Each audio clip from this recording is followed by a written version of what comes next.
At the beginning of the story we hear the voice of Indi, telling us how her father was on Earth before and in the military he was a pilot, but due to mistake, some crew members lost their lives. All the blame goes to Kane that he is not focused on his work because of his drugs, but the military had no evidence and so all charges against Kane were dropped, but Kane still feels responsible for it and lives in the guilt, due to which he is suffering a lot in his personal life as well. After some time, Ken gets a job in a terraforming company in Exor, for which he goes to live on another planet. This planet is currently barren but his private company is going to make the entire planet habitable. Along with this, there is also a very big jail at this plant. Now after their activities, he goes to drop Indi back at his house where her nanny is also going to live with her, and tells her that I will come back to see you after 4 days as I have not got leave from work, and he's going to go to work on a flying ship called Flotilla, which is a military ship where children were not allowed, after which he leaves her in the city from Cyrus and came back on his ship. Here we see it is quite a large ship where Kane lives. We see here that this planet is controlled by the United Earth government. On the other side, we see that there was a lot of running around in their main prison, because the prisoners escaped from this prison, but there are some kind of beasts, they also escaped, which are giant monsters that look like aliens. Now the next day Kane gets up in his spaceship and checks all his messages, in which one message is from his ex-wife. He ignores it and starts reading a voice message from his daughter, Indi, who is asking permission to go out of Kane. And Indi tells Ken about a guy named Todd that her mom is dating. But suddenly this message stops playing. Seeing that, Ken asks Travik about that problem, which happens to be I here. So AI tells that their communication system is down. There in the main center we see General Linux talking with Colonel Michael about last night's prison escape. Michael says we should tell everyone about this, so that we can save the lives of as many people as possible from these beasts. We should try our best, but Linux denies, saying that it's all our fault. If everyone finds out, everyone will be scared and run everywhere. After which Linux takes a meeting of all the commanders and tells them all about the accident. She says that all of them have escaped from the prison and they have a very dangerous virus. If it spreads in the air, all living beings living on this planet will die. That is why we have to stop these prisoners at any cost. But here Linux doesn't talk about the beast cleverly enough because maybe it was a secret project.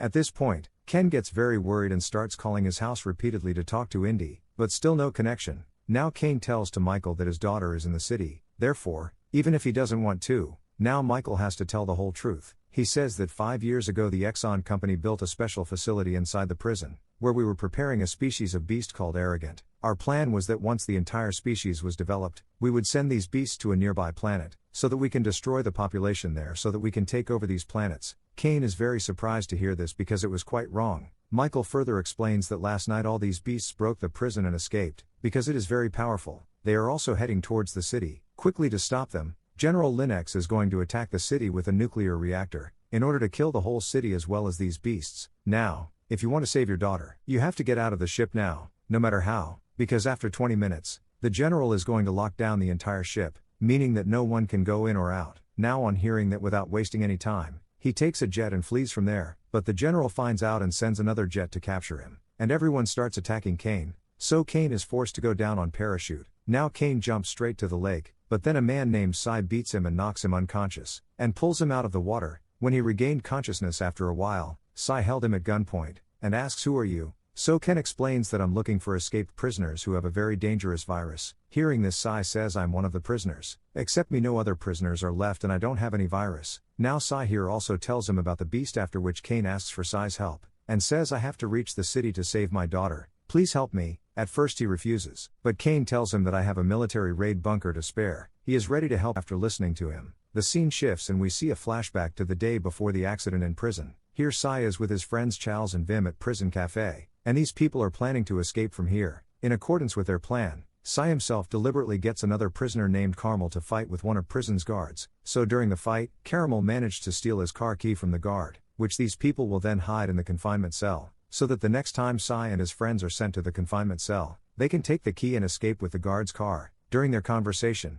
Sy has an enemy in the prison and he goes there, and the questioner seems to provoke too much. Sy stays silent, but then the prisoners start beating him. Due to this, Sy and that other gang start fighting. But same time the prison warden goes there with some of his guards, seeing which everyone thinks that now Sy himself will steal his key. But here the warden orders the guards that no one will stop the fight and let them fight. Now here the enemy of Sy begins to get heavily on him. In the middle, another prisoner grabs Sy and starts strangling him. But now Charles also joins the fight and someone's life is lost in it. And that's why the atmosphere there is very bad now. To prevent this, all these prisoners are finally sent to the confinement cell, where they are put in rotating tubes in the name of punishment, inside which a light is shining at all times. so that no prisoner can sleep or rest inside the tubes. It is a very torturing thing. Now the warden brings Vim to a lab to punish him further. Here he is kept in a cage, and the warden brings a beast there and says that this beast can cut any human and make it like a monster, and now it's your number. Vim tries to tell him not to do that, but the warden doesn't agree and puts him in front of the beast, and beast attacks him. Now he also starts to mutate. After that Vim turns into a beast, after which the warden also locks Sy in this lab, but then suddenly Sy's cage opens on its own,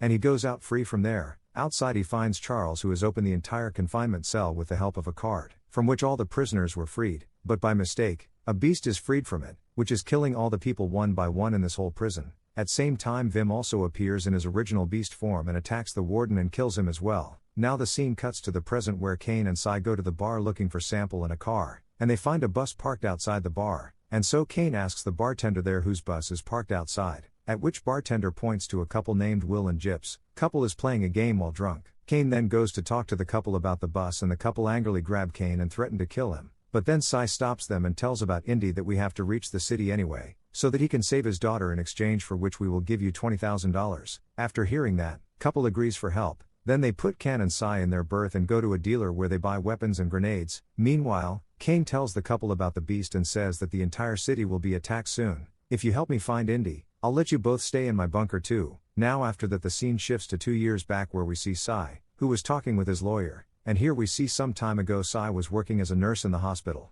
but one night while working, Sy comes across a badly injured woman who was hit by a drunk driver in an accident. This woman is none other than Sy's wife, but the doctors are unable to cure his wife, which makes Sy very angry, and goes to that driver and kills him straight away, and as a result, Sy was sent to this planet for punishment. Now we see in the present where Kane and everyone else have arrived in Cyrus City, but the beast has so far wreaked havoc in the city and killed many people, and then a beast attack on them. Somehow Kane and Sy get inside the building avoiding the beast. After arriving here, he sees the dead body of Indi's babysitter, which is killed by the beast, and Indi's name starts calling, and whenever Indi comes out of a closet, she was still alive. He is very happy to see her, but then many beasts attack him. Seeing this, Kane takes Sy and Indi to the terrace, from where these people then jump on the bus, but then a girl accidentally shoots at the Bill, who actually wanted to kill the beast, but this causes the Bill to die on the spot, and then a lot of beasts also appear, and they have to run away without the body of the Bill. On the other side there was only 30 minutes left before the nuke fall on the city, and so Ken tells Gyp to head to the bunker, and these people come forward, but with only 5 minutes left before the attack, their bus is spotted by an Exxon jet, after which General Lynx orders a direct attack on them, because of which the jet shoots at their bus, which also kills the girl and Kane,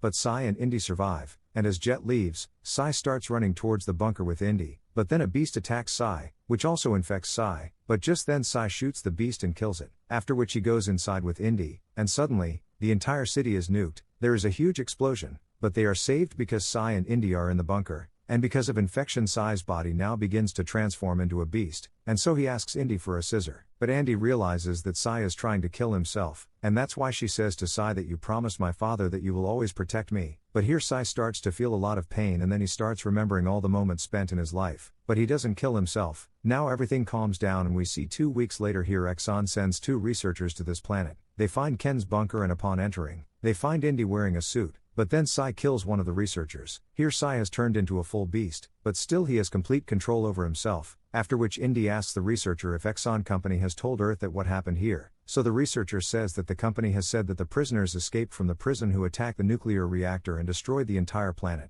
but Indi says that of course it is a lie and we need to tell the truth to Earth, after which Indi comes to his ship with Sy and the same researcher who is now going back to Earth, where Sy will be treated and their story ends.